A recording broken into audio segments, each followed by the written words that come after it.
And that really isn't the answer. So I thought if there was a constructive way to try to help address poverty outside of we feel sorry for them and pray, work more and don't whine, that perhaps we could start to bend the curve away from it.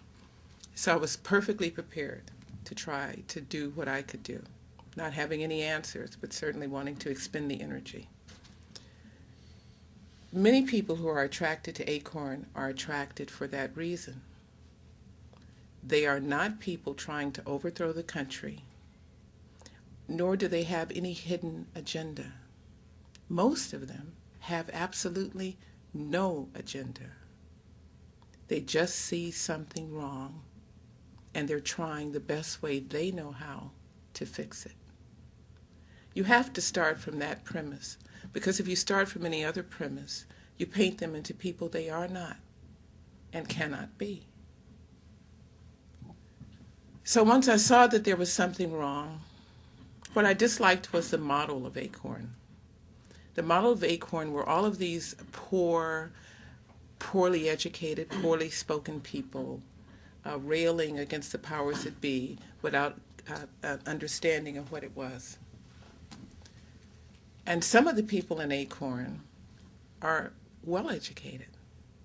Many of the people in Acorn 8 hold several degrees. So it's not, there's just a cacophony of ignorant people running around screaming. Some of these are people who just don't know how to make the system work better. And they have no idea of how to do it. And so when you don't know what to do, sometimes you do the wrong thing in an attempt to do the right thing. I think there's an old saying, the road to hell is paved with good intentions. Well, this road was broad and long. So anyway, I think O'Keefe and Giles, I've spoken to Mr. O'Keefe, but I think them both. I was quoted by Kathleen Parker by saying, if I'd have known all it was taken was a half-naked 20-year-old, we'd have hired one, a couple of years ago.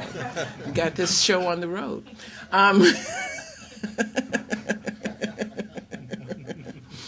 O'Keefe laughed. I've yet to figure out whether Giles will. Back after the theft, they appointed 3 people from the board. Myself, Marcel, Reid, Karen Inman, and Carol Hemingway. I think the crux of this story is in that triangle. I was elected to reorganize Acorn. Of course, I didn't have the abilities because I didn't know how big it was.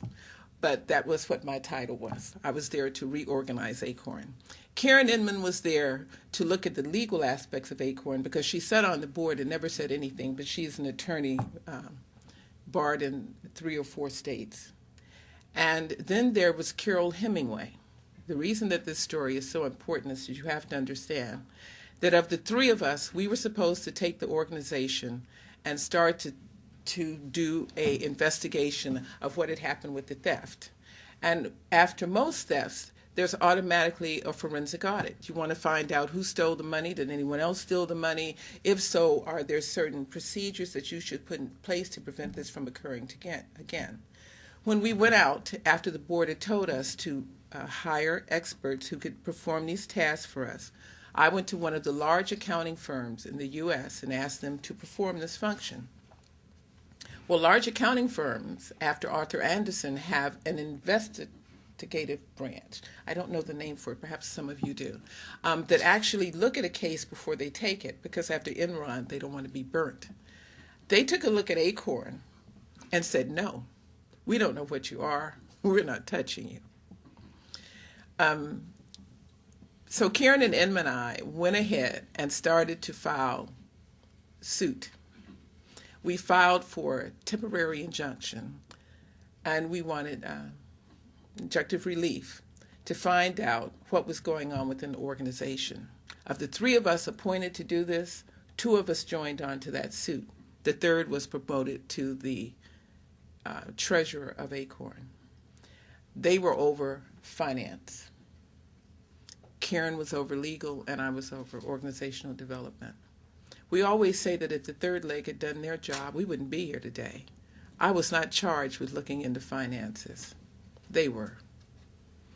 but we couldn't carry the organization forward if we didn't know what the finances were.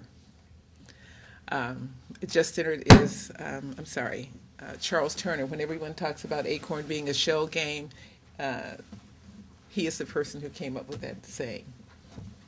Mr. Turner was a member of the board here in Washington, D.C. The reason that this is so important is once you figure out that there were the three of us and the two of us filed the suit and the third was promoted to treasurer, it starts to give you an idea of how Acorn operates. Acorn is very good at separating people who come against it because they're organizers and because people don't understand what a really professional organizer does. They don't know how to stand up against an organizer. I tell people that every great religion and every great war is the result of an organizer.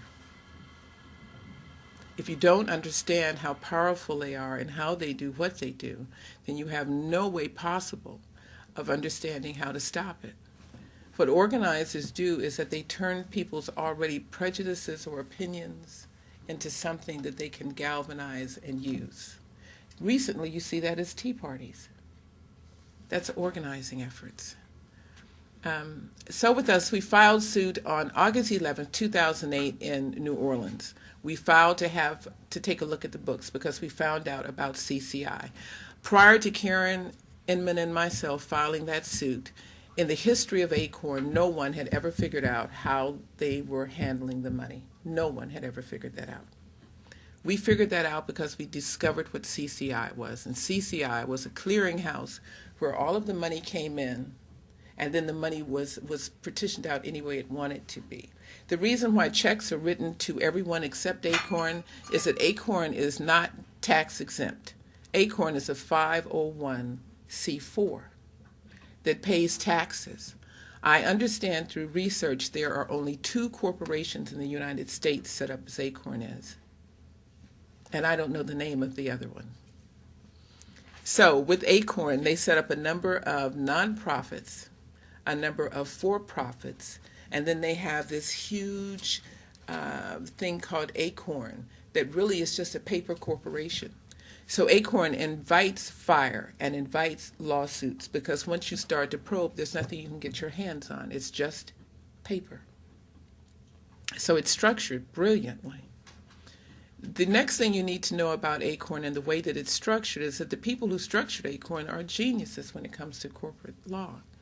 They understand exactly how to get around it, and they've done so successfully for so many years to when people from the board of directors figured it out and started to sue, they attacked us every way that they could because no one had ever been able to do it before.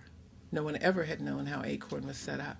It amuses me now that everyone knew when the first people who found out were us when we went forward with the suit.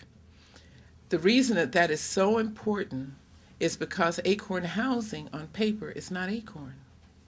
So what actually happened here was that Keith and Anna Giles went into Acorn Housing offices, which is a separate freestanding corporation. You understand this, Hans? They didn't go into Acorn. So Acorn uses this to fuse the story together. So now people will say that they went into Acorn offices and attacked Acorn, and Acorn can turn around and say, no, you didn't. We're not Acorn Housing. Acorn Housing is a separate corporation. And they can use that fine point to say, see, once again, you haven't told the truth. Because technically, they didn't go into Acorn offices. They went into Acorn Housing offices. If you understand this fine point of Acorn, then you'll understand why Acorn has been so very effective at never, ever being caught. Because technically, they never went into the Acorn offices. Those employees, some of whom I knew, they didn't work for Acorn. They worked for Acorn Housing, which is a separate corporation. So when Bertha Lewis got up and started to defend Acorn Housing, she shouldn't have done that. Acorn Housing should have been defended by the chair of Acorn Housing, who is Alton Bennett, or defended by the executive director of Acorn, who is Michael Shea.